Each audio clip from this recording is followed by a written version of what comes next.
Hi, നമസ്കാരം. എല്ലാവർക്കും എൻ്റെ ഒരു പുതിയ വീഡിയോയിലേക്ക് സ്വാഗതം. ലക്ഷ്മി ശേഖരൻ പത്തനംതിട്ടക്കാരിയാണ്. എന്നാൽ ഇന്നലെ തിരുവനന്തപുരം കേശവദാസപുരത്തു നിന്ന് ലക്ഷ്മിയുടെ ഫാമിലി അടക്കം എല്ലാവരും കയറിക്കഴിഞ്ഞപ്പോൾ ഇത് ദേണ്ട പുകിൽ കിടക്കും. ഇല്ലാത്ത പുകിലുകളൊന്നുമില്ല. അതായത് ലക്ഷ്മി കയറുന്നതിന് മുന്നേ തന്നെ KSRTC ബസ്സിൽ ദിലീപിൻ്റെ സിനിമ പ്രദർശിപ്പിച്ചിട്ടുണ്ടായിരുന്നു. അപ്പോൾ അപ്പോഴൊന്നും ആൾക്കാർക്ക് ഒരു പരാതിയില്ല, കംപ്ലൈൻറ്റില്ല. ലക്ഷ്മി കയറിയപ്പോഴാണ് ഈ കംപ്ലൈൻറ്റ് മുഴുവൻ ഉണ്ടായത്. ഈ ലക്ഷ്മി പറയുന്നത് എന്താണെന്ന് വെച്ചാൽ, ദിലീപിൻ്റെ സിനിമ വെച്ച് നമുക്ക് കാണാൻ പറ്റത്തില്ല, നമുക്ക് പത്തനംതിട്ട വരെ പോകേണ്ടിയാണ്. അപ്പം അതുവരെ ഈ 2-2.5-3 മണിക്കൂറൊന്നും ബസ്സിൽ ഇത് കണ്ടുകൊണ്ടിരിക്കൽ നടക്കത്തില്ല. അപ്പം ഞാൻ ഒരു കാര്യം ചോദിക്കട്ടെ, ലക്ഷ്മി ശേഖരൻ, നിങ്ങൾക്ക് ആ സിനിമ ബസ്സിൽ കയറുമ്പോൾ ദിലീപിൻ്റെ സിനിമ കണ്ടു കഴിഞ്ഞാൽ അതിൽ കയറാതിരുന്ന പോലെ, നിങ്ങൾ ബസ്സിൽ മറ്റുള്ളവരുടെ മുന്നിൽ ഷൈൻ ചെയ്യാനായിട്ട് അവരുടെ മുന്നിൽ ഒരു ഷോ ഓഫ് കാണിക്കാനായിട്ട് നിങ്ങൾ അവിടെ നിന്ന് ഒന്ന് സൂപ്പർ സ്റ്റാർ ആയതാണ് അല്ലേ? അത് ഇന്നലെ കണ്ടപ്പോൾ മനസ്സിലായി. കാരണം എന്താണെന്ന് വെച്ച് കഴിഞ്ഞാൽ, ദിലീപ് കുറ്റക്കാരനല്ല എന്നുള്ളത് ദിലീപിനെ കോടതി തന്നെ തെളിയിച്ചൊരു കുറ്റമാണ്. എന്ത് കോടതിയാണ്?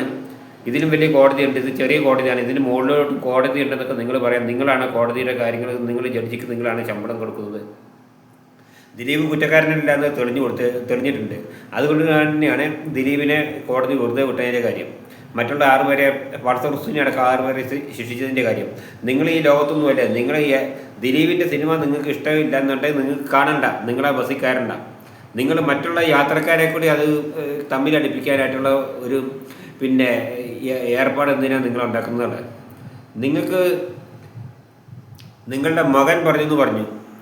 അപ്പോൾ മകൻ പറഞ്ഞതിന്, അമ്മേ ഈ വഷളൻ്റെ സിനിമയാണ് ഇതിൽ വെച്ചിരിക്കുന്നത്, അപ്പോൾ ഇത് കാണാൻ പറ്റത്തില്ല.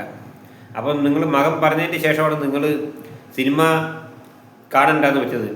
അപ്പോൾ അതുവരെ നിങ്ങൾ ബഹളം ഉണ്ടാക്കിയില്ല. മകൻ പറഞ്ഞപ്പോൾ നിങ്ങൾക്ക് ഒന്നും കൂടി ഹാല് കൂടി. കാരണം എന്താ വെച്ചാൽ ഒന്നും കൂടി ചൂട് കൂടി.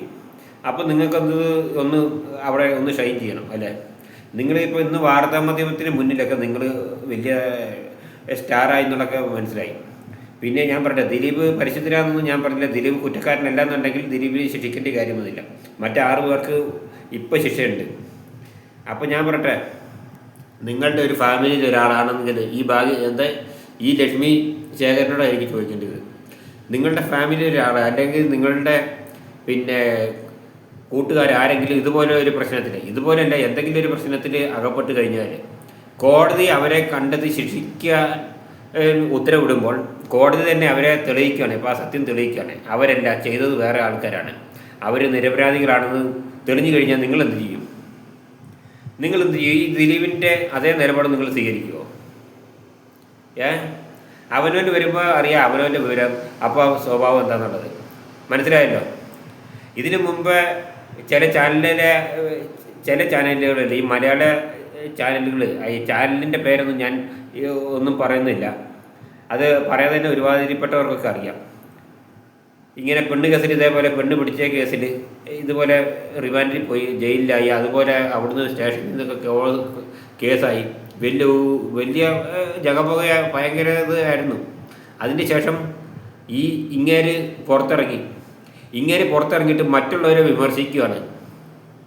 അപ്പം ഇങ്ങനെയുള്ള ചാനലുകാരുടെ ആളുകൾ തന്നെ ഇപ്പോൾ കഴിഞ്ഞ ആഴ്ച പറയുന്നുണ്ട്, ഈ അതിജീവിതരൊപ്പം നിൽക്കുമെന്ന് പറയുന്നത്. നിങ്ങൾ ജീവിതരോടൊപ്പം നിന്നിട്ട് എന്താ ചെയ്യുന്നത്? നിങ്ങൾ അതിജീവിതയ്ക്ക് വേണ്ടിയിട്ട് എന്താ ചെയ്യുന്നത്?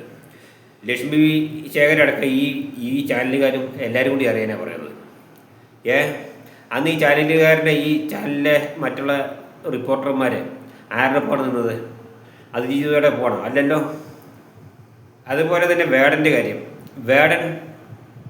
ദിലീപ് 2017 കുറ്റം ചെയ്തെങ്കിൽ വേടൻ ഈ അടുത്ത കാലത്താണ് കുറ്റങ്ങൾ. 2 പെണ്ണുങ്ങളെ ബലമായിട്ട് പീഡിപ്പിച്ചിട്ടുണ്ട്. എന്നിട്ട് അതിന് പൂമാലിടുകയല്ല, അതിനെ ഈ ഭാഗ്യലക്ഷ്മി അടക്കമുള്ള ആളുകൾ അതിനെ സപ്പോർട്ട് ചെയ്തിട്ട്, നടിയും ഡബ്ബിംഗ് ആർട്ടിസ്റ്റുമായ ഈ ഭാഗ്യലക്ഷ്മിക്ക് അന്ന് കുഴപ്പമൊന്നുമില്ല. ഇന്ന് ഇപ്പോൾ ഈ ദിലീപിൻ്റെ പ്രശ്നത്തിലാണ് ദിലീപിനെ ക്രൂശിക്കണം. തെറ്റ് തെളിഞ്ഞാലും തെളിഞ്ഞില്ലെങ്കിലും ദിലീപിനെ ക്രൂശിക്കണം. എന്താണ് ഭാഗ്യലക്ഷ്മിക്ക് ഈ ദിലീപിനോട് ഇത്ര ദേഷ്യം വരാൻ കാരണം? അതുപോലെ തന്നെ ലക്ഷ്മി ശേഖർക്ക് ഈ ദിലീപിനോട് ദേഷ്യം വരാൻ കാരണം എന്താ? ദിലീപാണ് കുറ്റക്കാരനാണ്. ദിലീപ് കുറ്റക്കാരനല്ല എന്നുള്ളതാണ് കോടതി കണ്ടുപിടിച്ചിരിക്കുന്നത്. അപ്പോൾ കോടതിയുടെ ആ വിധിയെ നമ്മൾ മാനിക്കണം. മനസ്സിലായല്ലോ? ഞാൻ നേരത്തെ പറഞ്ഞ പോലെ നിങ്ങളുടെ റിലേറ്റീവ്സിലോ ഒക്കെ ഒരാൾക്കാണോ ഇത് വരുന്നുണ്ടെന്നുണ്ടെങ്കിൽ നിങ്ങൾ ആർക്ക് സപ്പോർട്ട് ചെയ്യും? അപ്പോൾ നിങ്ങൾ ജഡ്ജീനെ എന്ത് ചെയ്യും? അപ്പോൾ നിങ്ങൾ ജഡ്ജിക്ക് സപ്പോർട്ടായിട്ട് നല്ല ജഡ്ജിയാണെന്ന് നിങ്ങൾ പറയും. ഇപ്പം ജഡ്ജി സ്വഭാവം മോശമാണ്, ജഡ്ജി നല്ലതല്ല, ജഡ്ജി കള്ളത്തരമാണ്, ജഡ്ജിയാന്നുള്ള രീതിയിൽ പിന്നെ ജഡ്ജി അങ്ങനെയാണ് ഇപ്പം നിങ്ങൾ പറഞ്ഞുകൊണ്ടിരിക്കുന്നത്. അപ്പോൾ നിങ്ങളിത് ഓരോ കാര്യങ്ങളും മനസ്സിലാക്കേണ്ടതാണ്. വേടൻ്റെ പ്രശ്നത്തിൽ ആർക്കും ഒരു പ്രശ്നമില്ലായിരുന്നു. നിങ്ങളുടെ അപ്പോഴത്തെ നാവൊക്കെ എവിടെ പോയി? നിങ്ങൾ ഇതുപോലെ രംഗത്തിറങ്ങിയിട്ട് നിങ്ങൾ പറഞ്ഞിട്ടില്ലല്ലോ. അതുപോലെ എത്ര പീഡന വീരന്മാരുണ്ട്. ഈ ദിലീപിൻ്റെ കാര്യം വരുമ്പോൾ മാത്രം ദിലീപിൻ്റെ സിനിമ നിങ്ങൾക്ക് കാണാൻ പറ്റത്തില്ല. ഓക്കെ, ഇനി ദിലീപിൻ്റെ പറകുന്നളിയായിട്ട് അതുകൊണ്ട് കാണാത്തതാണോ? ഇനി ദിലീപിൻ്റെ വേറെ ഏതെങ്കിലും സിനിമ ഇട്ട് കഴിഞ്ഞാൽ നിങ്ങൾ കാണുമോ? നിങ്ങൾക്ക് ഈ ഞാൻ പറയട്ടെ, ഇപ്പോൾ ബസ്സിൽ പ്രൈവറ്റ് ബസ്സിലായാലും KSRTC ബസ്സിലായാലും സിനിമ അല്ലാന്നല്ല ഒരു ടി വിയിൽ ഒരു ന്യൂസ് പോലും കാണാൻ പാടില്ല. കാരണം എന്താ വെച്ചാൽ വാഹനം ഓടിക്കുന്നതാണ്. ഈ വാഹനം ഓടിക്കുമ്പോൾ ഇതുപോലുള്ള ഒരുപാട് അസ്വസ്ഥതയുള്ള ആൾക്കാരുണ്ട്, സുഖമില്ലാത്തവരുണ്ടാവും, ചിലപ്പോൾ എവിടെയെങ്കിലും മരിച്ച വീട്ടിൽ പോകുന്ന ആളുകളുണ്ടാവും. അപ്പോൾ അങ്ങനെയുള്ളവർക്ക് ഇതിൻ്റെ ഈ സൗണ്ടും ഈ പാട്ടുകളൊക്കെ വളരെ അസ്വസ്ഥതയാണ്. നേരെ മറിച്ച് അങ്ങനെയാണെന്നുണ്ടെങ്കിൽ നിങ്ങൾ പറയുന്നതിലൊരു കാര്യമുണ്ട്. ശരി, അത് അംഗീകരിക്കാൻ പറ്റുന്ന കാര്യമാണ്. ഇപ്പോൾ നിങ്ങൾ കണ്ടക്ടറോട് പാട്ട് നിർത്താൻ സിനിമ നിർത്താൻ പറഞ്ഞു, കണ്ടക്ടർ ചോദിച്ചു നിർത്തണോ, ഇത് കാണാൻ താല്പര്യമുണ്ടോ? നിങ്ങൾക്ക് താല്പര്യമില്ല, നിങ്ങൾ മറ്റുള്ളവരെ കൂടി ഹാലിളക്കി വിട്ടു. വാസ്തവത്തിൽ നിങ്ങളാണ് അവിടെ പ്രശ്നം സൃഷ്ടിച്ചത്. നിങ്ങൾ വന്നതിൻ്റെ ശേഷം നിങ്ങൾ കയറി സ്റ്റോപ്പിൽ നിന്നാണ് ഈ പ്രശ്നം ഉണ്ടായത്. അതിന് മുന്നേ ആളുകൾക്കൊന്നും ഒരു കുഴപ്പമുണ്ടായിരുന്നില്ലല്ലോ. ദിനവിധി സിനിമ കണ്ടുകൊണ്ടിരിക്കുകയല്ലേ ഇത്. അപ്പോൾ നിങ്ങൾ അവിടെ ഒന്ന് ഹീറോ ആയതാണ്. നിങ്ങളിന്ന് പത്രമാധ്യമങ്ങളിലൊക്കെ ഒന്ന് ഇതാക്കാനായിട്ടാണ് വെച്ചത്. നിങ്ങളൊരു കാര്യം ആലോചിക്കണം. കോടതി ഒരാളെ വെറുതെ വിടുകയാണെന്നുണ്ടെങ്കിൽ അയാളുടെ ഭാഗത്ത് ശിക്ഷ ഇല്ല എന്നുള്ളത് മനസ്സിലാക്കിയിട്ട് കോടതി വിടുകയുള്ളൂ. അപ്പോൾ ഞാൻ പറഞ്ഞ കോടതി അങ്ങനെയാണെന്ന് പിന്നെ കോടതി തീരുമാനിക്കേണ്ട കാര്യമൊന്നുമില്ല. കോടതിക്ക് നിങ്ങളാണ് ശമ്പളം കൊടുക്കുന്നു എന്നുള്ള രീതിയിലാണ് നിങ്ങൾ വർത്തമാനം പറയുന്നത്. അപ്പോൾ നിങ്ങൾ ഓരോ കാര്യങ്ങൾ ശ്രദ്ധിക്കുക. നിങ്ങളിന്ന് ആൾക്കാർ പൊങ്കാലിട്ടുകൊണ്ടിരിക്കുക. നിങ്ങൾ മൊബൈലിലൊക്കെ എടുത്ത് നോക്കുക. ട്രോളം വീഡിയോ ഉണ്ടാക്കിയിട്ട് ആൾക്കാർ നിങ്ങളെ കളിയാക്കുന്നുണ്ട്, ഓരോ ചാനലുകാർ. മനസ്സിലായല്ലോ? അത് നിങ്ങളായിട്ടുണ്ടാക്കിയതാണ്. നിങ്ങൾ മിണ്ടാതെ നിങ്ങൾക്ക് ഇറങ്ങി പോകേണ്ട സ്റ്റോപ്പ് നിങ്ങൾക്ക് ഇറങ്ങിപ്പോകായിരുന്നു. അതല്ലെങ്കിൽ നിങ്ങൾ ആ ദിലീപിൻ്റെ സിനിമ കാണുന്ന സമയത്ത് ഞാനിതിലില്ല എന്ന് പറഞ്ഞ് നിങ്ങൾക്ക് ഇറങ്ങായിരുന്നല്ലോ. അല്ല, പിന്നെ നിങ്ങൾ കണ്ടക്ടർ കേശവദാസപുരത്തും നിങ്ങൾ കയറി. അടുത്ത സ്റ്റോപ്പ് വട്ടപ്പാറയാണെങ്കിൽ അവിടെ നിങ്ങളെന്താ ഇറങ്ങാഞ്ഞത്? നിങ്ങൾ മര്യാദക്കാരാണെങ്കിൽ അവിടെ ഇറങ്ങണം. നിങ്ങൾക്ക് ആ കാണാൻ താല്പര്യമില്ലാതെ നിങ്ങൾ കയറാൻ തന്നെ പാടില്ല ബസ്സിൽ. നിങ്ങൾക്ക് ദിലീപിൻ്റെ സിനിമ കാണാൻ പറ്റത്തില്ല എന്നുണ്ടെങ്കിൽ വേണ്ട. എത്ര ആൾക്കാർ വേറെ ഉണ്ട്. കാരണം ഞാൻ പ്രൈവറ്റ് ബസ്സിനോടും KSRTCയോടും എനിക്ക് പറയാനുള്ളത് എന്താണെന്ന് വെച്ച് കഴിഞ്ഞാൽ, ഒരു ഓടുന്ന ബസ്സിൽ സിനിമാ പ്രദർശനമോ അല്ലെങ്കിൽ മറ്റുള്ള കോമഡി സീനോ എന്തിനാ പോലും ഒരു ന്യൂസ് പോലും കേൾക്കാൻ പറ്റില്ല. പറ്റത്തില്ല. കാരണം എന്താണെന്ന് വെച്ചാൽ ഓടുന്ന ബസ്സാണ്. ഓടുന്ന ബസ്സിൽ ഒരുപാട് ആൾക്കാരുണ്ട്. പലരും പല മൈൻഡിൽ ഇരിക്കുന്നവരാവും. പ്രൈവറ്റ് ബസ്സിലുണ്ട് ഇതുപോലുള്ള ഈ പാട്ടുകളും കൂത്തുകളും സിനിമയൊക്കെ വെക്കുന്നുണ്ട്. അപ്പോൾ ഞാൻ പറഞ്ഞതിൻ്റെ കാര്യം എന്താണെന്ന് വെച്ച് കഴിഞ്ഞാൽ, നിങ്ങൾ ആ രീതിയിൽ പ്രതികരിക്കുകയാണെങ്കിൽ അതിൽ ഒന്നും കൂടി ഒരു കാര്യത്തിൽ പെട്ടിരുന്നു. ഇപ്പോൾ ദിലീപിൻ്റെ സിനിമ മാത്രം വെക്കാൻ പറ്റത്തില്ല എന്ന് പറഞ്ഞു കഴിഞ്ഞാൽ അതൊരു ന്യായമല്ല. പിന്നെ അവനവൻ്റെ കാര്യത്തിന് അവനവന് നടക്കണമെന്നല്ല, സ്വന്തമായിട്ടുള്ള ഒരു ജീപ്പോ കാറോ ഒക്കെ ഉണ്ടെങ്കിൽ അതിനകത്ത് പോകുന്നില്ല. കാരണം ഒരു ബസ്സാകുമ്പോൾ പല ആളുകളും പല സ്ഥലത്തും കയറും. മനസ്സിലായല്ലോ? നിങ്ങൾ ഈ പറഞ്ഞതിൽ അങ്ങോട്ട് യോജിക്കാൻ പറ്റത്തില്ല. കാരണം അങ്ങനെയാണ് ഇപ്പോൾ നിങ്ങൾ പറഞ്ഞു വെച്ചിരിക്കുന്നത്. അങ്ങനെയാണ് എല്ലാ പ്രശ്നങ്ങൾക്കും നിങ്ങൾക്കറിയാം. മനസ്സിലായില്ലേ? വേടൻ്റെ പ്രശ്നങ്ങളൊക്കെ അറിയായിരുന്നു. അന്നൊന്നും നിങ്ങൾ ഈ പ്രശ്നങ്ങളൊന്നും ആരും ഉണ്ടായിട്ടില്ല. ഈ ഭാഗ്യലക്ഷ്മിക്ക് പോലും അന്ന് നാവില്ല. ഭാഗ്യലക്ഷ്മിക്ക് ചിരിച്ചുകൊണ്ടാണല്ലോ വേടൻ്റെ സംസ്ഥാന അവാർഡ് കൊടുക്കാനായിട്ടൊക്കെ അവിടെ രംഗത്തിറങ്ങിയത്. ഇതിലിപ്പം വ്യക്തമായിട്ടുള്ളൊരു കാര്യം എന്താണെന്ന് വെച്ച് കഴിഞ്ഞാൽ, നിങ്ങൾ ഭാഗ്യലക്ഷ്മിയുടെയൊക്കെ ഒരു പ്രശ്നം എന്താണെന്ന് വെച്ചാൽ, ദിലീപിനെന്ന് പറഞ്ഞാൽ സിനിമാ മേഖല പല കഴിവുള്ള ആളാണ്. നിർമ്മാണത്തിലായാലും സംവിധാനത്തിലായാലും ഒക്കെ വേണമെങ്കിൽ ദിലീപ് അത് ചെയ്യും.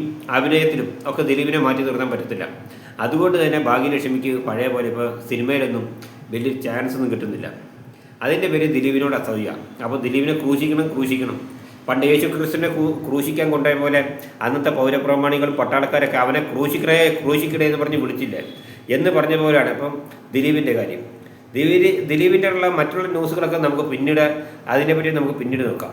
ഇപ്പം നിങ്ങൾ ഇതിനെപ്പറ്റി പൊക്കിപ്പിടിച്ച് നിങ്ങളത് കുത്തിപ്പൊക്കിയിട്ട് നിങ്ങൾക്ക് ആ ബസ്സിൽ കയറേണ്ടതുണ്ടാകും. ആ ബസ്സിനകത്ത് നിങ്ങൾ കയറേണ്ടെന്നേ, വേറെ എത്ര ആൾക്കാർ പോകാനുണ്ട്.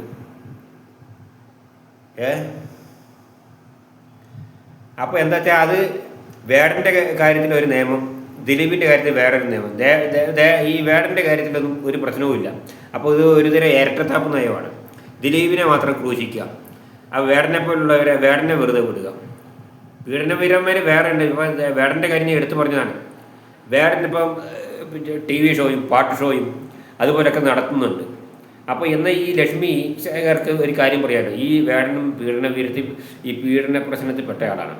എന്നാൽ അവൻ്റെ അയാളുടെ ഒരു പ്രോഗ്രാമും ഇവിടെ നടത്താൻ പാടില്ല. എന്താ നിങ്ങൾ അതിനെപ്പറ്റി ബാധിക്കാത്തത്? വിവരം അറിയും. അത് കളിച്ചു കഴിഞ്ഞാൽ വേടനെ തൊട്ട് കളിച്ച് ചിലപ്പോൾ വിവരം അറിയും. അതുകൊണ്ടാണ് നിങ്ങളാരും മിണ്ടാത്തത്.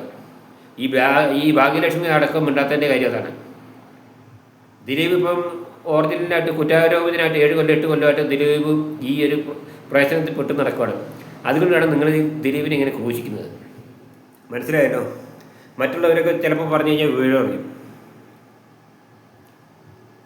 ഒരു ബസ്സല്ലേ, പല ബസ്സുണ്ട്. ആ ബസ്സിൽ തന്നെ കയറണമെന്നില്ല. ഇനി അഥവാ കയറി കഴിഞ്ഞാൽ ഒന്നെങ്കിൽ നിങ്ങൾക്ക് സിനിമ കാണേണ്ടത് നിങ്ങൾക്ക് കണ്ണടച്ചിട്ട് ഉറങ്ങാം, അല്ല നിങ്ങൾക്ക് നിങ്ങളുടെ മൊബൈലിൽ വല്ല ന്യൂസോ ഒക്കെ കേട്ടുകൊണ്ടിരിക്കാം. അങ്ങനെ ആൾക്കാർ പോകണുണ്ടല്ലോ. ആൾക്കാർ ഒരു ബസ്സിലുള്ള ആൾക്കാർ 2 രീതി തിരിഞ്ഞിട്ട് ദിലീപിനെ സപ്പോർട്ട് ചെയ്യുന്ന ആൾക്കാരും ദിലീപിനെ എതിർക്കുന്ന ആൾക്കാരും. ദിലീപിനെ സപ്പോർട്ട് ചെയ്യുന്ന ആൾക്കാർ കുറവാണെന്നാണ് പറയുന്നത്. നിങ്ങളുടെ ഈ അഭിപ്രായത്തിൽ പെണ്ണുങ്ങൾക്കാർക്കും ദിലീപിൻ്റെ സിനിമ കാണാൻ താല്പര്യമില്ല. അപ്പോൾ വേറൊരുത്തി അവിടെ നിന്ന് പറയുന്നുണ്ട്, ചേച്ചി ഇടപെട്ടുകൊണ്ട് മാത്രം ഞാനും ഇടപെട്ട് കാണാൻ. അങ്ങനെ ആരെങ്കിലും ഇടപെടാനായിട്ട് ഞങ്ങൾ നിൽക്കുകയായിരുന്നു. അതുകൊണ്ട് ഈ പ്രശ്നം നമുക്ക് പിന്നെ ഒന്നും കൂടി ഊതി വലുതാക്കാം. ഭയങ്കര നിങ്ങൾ ബസ്സിൽ ഭയങ്കര ഷോയാണ് സൃഷ്ടിച്ചത്. വളരെ സൗണ്ടിൽ ഇതായിട്ടാണ് നിങ്ങൾ സംസാരിച്ചത്. ലാസ്റ്റ് കണ്ടക്ടർ ഗതീന്ദ്രൻ കണ്ടക്ടർ ലാസ്റ്റ് ഇത് TV ഓഫ് ചെയ്യേണ്ടി വന്നു. മനസ്സിലായല്ലോ? കാരണം ഇതൊന്നും അവനവന് വന്നിട്ടില്ല. അവനവനൊക്കെ ഇതേപോലത്തെ ഒരു അവസ്ഥ വന്നാൽ അറിയാം.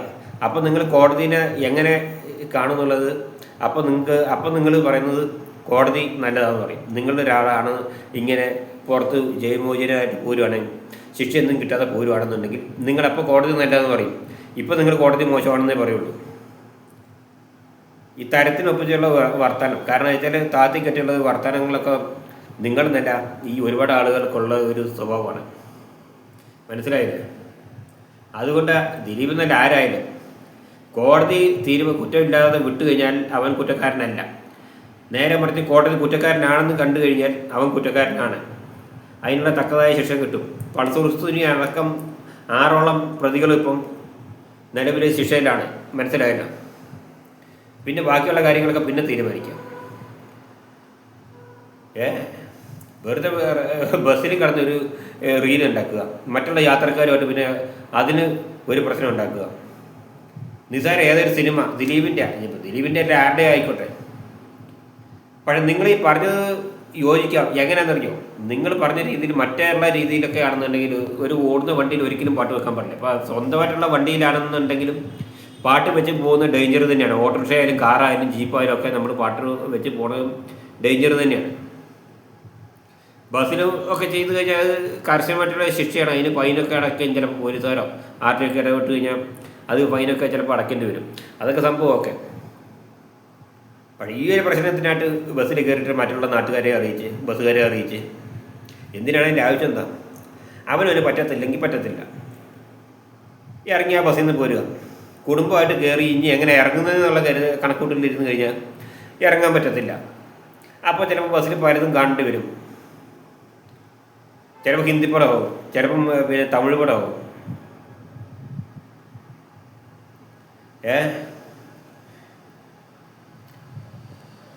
അവരൊരു സ്വന്തമായിട്ട് ജീവിക്കണമെന്നുണ്ടെങ്കിൽ സ്വന്തമായിട്ടൊരു വണ്ടി എന്ന ആരുടെയും പ്രശ്നമില്ല. അവനൊരു ഇഷ്ടമുള്ളവനിക്ക് ന്യൂസ് കേൾക്കുമോ, അല്ലെങ്കിൽ ഇപ്പോൾ ആരുടെങ്കിലും വേറെ ഷാരൂഖിൻ്റെ പടം കാണാൻ എത്ര പടങ്ങൾ വേറെ കാണാനുണ്ട്.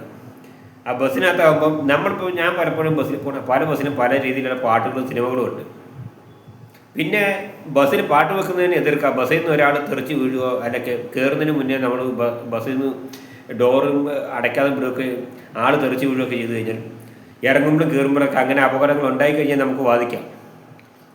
നമുക്ക് നല്ല ബസ്സുകാരെ പൂരെ തെറി തന്നെ പറയാം. നിങ്ങൾ ഈ പാട്ട് വെച്ചതിന് ശേഷം നിങ്ങൾക്ക് ബസ്സിൽ ഒരു ശ്രദ്ധയില്ല, ആൾക്കാർ കയറുന്നതും ഇല്ല, ഇറങ്ങുന്ന ഒരു ശ്രദ്ധയില്ലെന്ന് പറഞ്ഞ് നമുക്ക് ചൂടാകാം, എന്ത് നടപടിയും സ്വീകരിക്കാം, പോലീസ് സ്റ്റേഷനിൽ കംപ്ലയിൻറ്റ് കൊടുക്കാം. അതൊക്കെ ഒക്കെ ഒരു ന്യായമാണ്. മനസ്സിലായില്ലേ? ഇതൊന്നും വലിയ എന്താ പറയുക, ഞാൻ പറയും വലിയൊരു ഇതല്ല. നിങ്ങൾക്ക് ഇതിന് എന്താണ് ഇതുകൊണ്ട് നിങ്ങൾക്ക് നേടാൻ പോകണം, നിങ്ങളെന്താ നേടാൻ പോകണമെന്ന് എനിക്കറിയത്തില്ല. പക്ഷെ പറയുന്നതും പ്രവർത്തിക്കുന്നതും രണ്ട് രീതിയിലുള്ള ന്യായങ്ങൾ പാടില്ല. അപ്പം ഈ ഒരു പ്രശ്നത്തിന് മാത്രം നിങ്ങൾക്ക് ഈ പ്രശ്നമുള്ളൂ. വേറൊരു പ്രശ്നത്തിലും ഇതുപോലെ എത്ര വീരന്മാർ അതിലൊന്നും ആർക്കും ഒരു കംപ്ലൈൻറ്റും ഇല്ല. ഇപ്പോൾ ദിലീപിൻ്റെ പ്രശ്നമാണ്. ദിലീപ് ചെയ്താലും ചെയ്തില്ലെങ്കിലും ദിലീപാണ് പ്രശ്നക്കാരൻ, വേറെ ഒരു പ്രശ്നക്കാരനുമില്ല. എന്ത് ന്യായമാണ് നിങ്ങൾക്ക് ഈ പറയുന്നത്? ശരിയെന്ന് നിർത്തുകയാണ്. കൂടുതൽ പറയാൻ ഒരുപാട് പറയാനുണ്ട്. ഓക്കെ.